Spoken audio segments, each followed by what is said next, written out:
નિખરતા ગુજરાત ન્યૂઝમાં આપનું સ્વાગત છે। આજે કામિકા એકાદશીના પવિત્ર દિને ડભોઈના ધારાસભ્ય શૈલેષ મહેતાએ પરિવાર સાથે કુબેર દાદાના દર્શન પૂજનનો લાભ લીધો। દર્ભાવતી ડભોઈના ધારાસભ્ય શૈલેષ મહેતા અને પત્ની મીના મહેતા વર્ષોથી પ્રતિમાસની 11 વડોદરા જિલ્લાના નર્મદા કિનારે સ્થિત તીર્થ ક્ષેત્ર કરનાળીના કુબેર ભંડારી મહાદેવના દર્શન પૂજનનો નિરંતર લાભ લઈ રહ્યા છે। ત્યારે અષાઢ વદ કામિકા એકાદશીના પાવન દિવસે તેઓ પત્ની સાથે કુબેર ભંડારી મંદિર પહોંચ્યા હતા, જ્યાં દાદાની વિશેષ પૂજા, અભિષેક અને આરતી થકી પ્રસન્નતા વ્યક્ત કરી। આગામી પ્રારંભ થતા શ્રાવણ માસની કુબેર દાદાના ભક્તજનો અને મત વિસ્તારના નાગરિકોને શુભકામના પાઠવી હતી।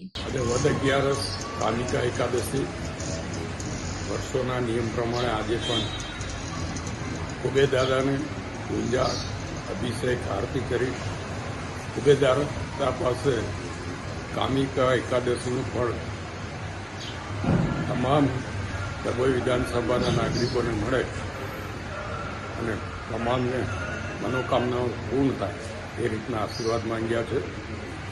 આજે કુબેર અને કામિકાનું એક અલગ જ મહત્વ છે ને આવતા અમાસ પછી શ્રાવણ મહિનાની શરૂઆત થાય છે ત્યારે તમામ ભાવિક ભક્તોને પણ શ્રાવણ માસની શુભેચ્છા।